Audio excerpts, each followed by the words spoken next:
On the afternoon of May 31st, 1970, a 7.9 magnitude earthquake struck Peru, causing what is now known as the Great Peruvian Earthquake. Shockwaves rocked the north-central coast and spread throughout the country, even traveling as far as Ecuador and Brazil, where tremors were felt. Homes and buildings were badly affected. However, a greater calamity befell the people in the western Peru region where the Huascaran mountain is located. The vibrations caused a fractured part of the mountain to suddenly break away, pulling with it rocks, ice, glaciers, and dust as it tumbled down the mountain's steep slopes, heading straight for the many villages and towns surrounding the mountain's base. This avalanche would be notoriously known as the world's deadliest avalanche, killing over 25,000 local residents and injuring thousands more. The heartbreaking part of this story is that two American experts had foreseen the tragedy a few years back. They had done an assessment of the mountain and published their reports warning the locals about the impending danger. However, their predictions were dismissed as fear-mongering. The scientists were called alarmists and threatened with arrests until they were forced to flee the country. But this didn't stop the disaster from happening. 8 years later, their predictions came true, and Peru witnessed its deadliest landslide in recorded history. This is perhaps one of the most devastating disaster stories that could have been prevented or somehow averted. Of all the 21,000 known mountains in Peru, Mount Huascaran is the tallest and most prominent. Standing at 6,700 meters or 22,000 feet, the mountain is located in the Yungay province of Ancash, Peru. Over the years, the mountain has gained its reputation as the deadliest mountain in the world, responsible for the death of both climbers and non-climbers. Despite not being an 8,000-meter peak, this mountain has killed more people than Everest K2 or any of the other 8,000-meter peaks combined. Its steep slopes and sweeping avalanches have also made it one of the most unpopular climbing destinations in the world. Everyone who has climbed Huascaran has encountered its steep slopes and witnessed how very little disturbances can trigger a deadly avalanche within seconds. Because of this, many route descriptions up the mountain have become obsolete and have been changed several times. Unlike the heavily packed Everest, you could climb for days on Huascaran without coming across any other person apart from the ones you're climbing with. In January 1962, residents of Yungay and its neighboring villages witnessed their first deadly landslide after a frozen glacier suddenly collapsed under its own weight, sending a huge mass of rock, ice, and snow crashing down the mountain's steep slope at a very high speed. As the mass slid downhill, it pulled more rocks and ice, and in a matter of minutes, crashed into the valley below, wiping out several villages and killing over 4,000 people.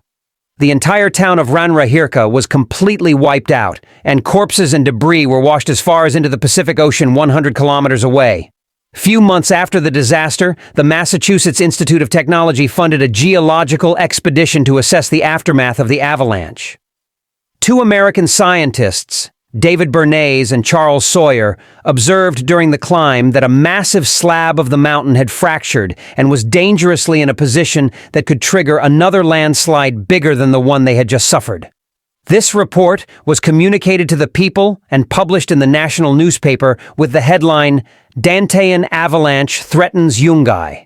But the authorities didn't trust the Americans. Because of the American exploitations and encroachment of native land, there was a general distrust for the Americans at the time. So, the local authorities ordered the report to be retracted from the newspapers. Citizens were discouraged from speaking about the threat to prevent panic, and a law was made to penalize anyone who spoke in favor of the Americans' predictions. To reassure the citizens, the Peruvian government sent their own team of geologists to provide an expert analysis. The report from the Peruvian experts stated that the American mountaineers' reports were exaggerated and uninformed, claiming that there was nothing to worry about. Bernays and Sawyer were subsequently tagged alarmists and threatened with arrests until they were forced to flee the country.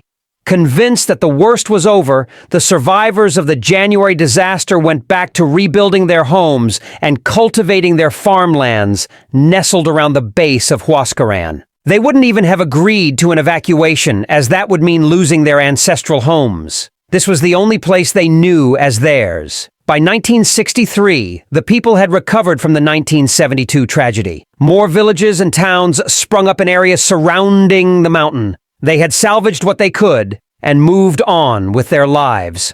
All was well. Until May 1970, when a 7.9 earthquake struck the heart of Peru, causing massive destruction across the country. The quake triggered one of the deadliest landslides in recorded history. Because of the vibrations, a fractured slab of granite rock broke free from the western face of the mountain's lower peak, pulling with it Glacier 511. A frozen mass of accumulated snow and ice. As the mass thundered down the mountain, it pulled with it more glacial ice and rock boulders, tearing down both sides, headed towards the towns of Yungay and Ranrahircha below. The massive wave picked up more debris, uprooting trees and pulling more glacial deposits from around the mountain as it barreled towards the valleys on both sides. From below, it looked like a giant cloud of dust, but the people could hear giant rocks crashing down the mountain. Before the people had the time to flee any further, the mass hit Yungay, swallowing houses and farmlands and burying everything in its path. Within moments, Yungay and its 25,000 inhabitants were buried in about 5 meters or 16 feet of debris. On the other side of the valley was Ranrahircha, also completely wiped out, buried in about 20 meters or 66 feet of debris. All the villages and towns near the mountain were now either completely buried in a giant wave of mud, rocks, and debris, or badly affected by the mudslide.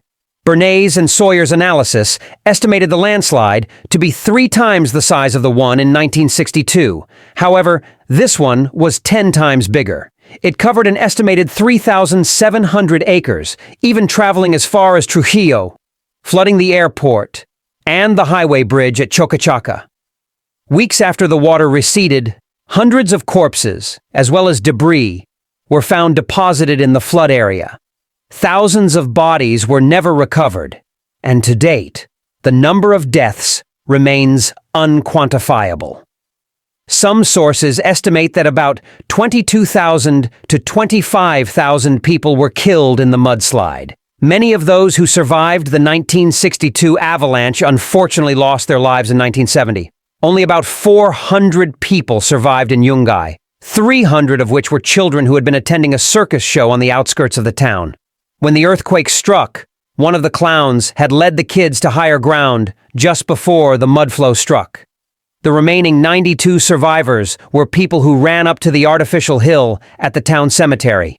That, and those who found shelter in a giant statue of Jesus with his arms outstretched.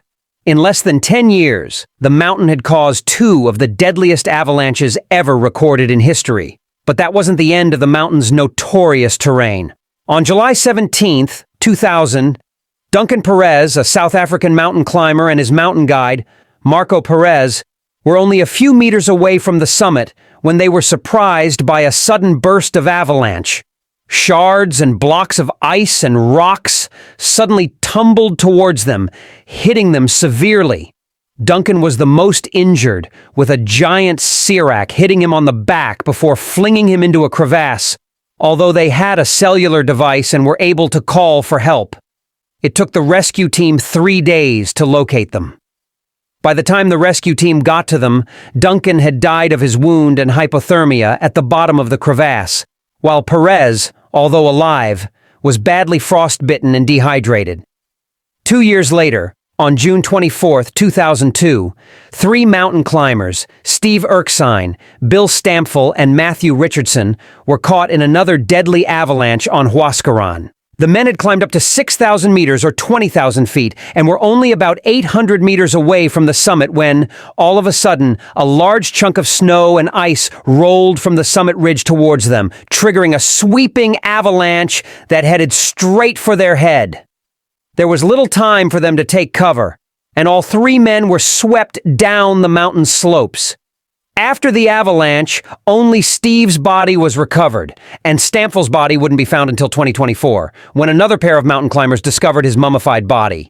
He was still wearing his helmet, boots, a gold wedding ring, and his fanny pack containing his sunglasses, passport, cash, and an ID card, which they used to recognize him. As for Richardson, his body is still lost on Huascaran. The mountain has since claimed the lives of many more people, including experienced climbers and mountain guides who had successfully led expeditions or scaled taller mountains across the globe. If you enjoyed watching this video, please give us a thumbs up and subscribe to our YouTube channel for more interesting videos like this.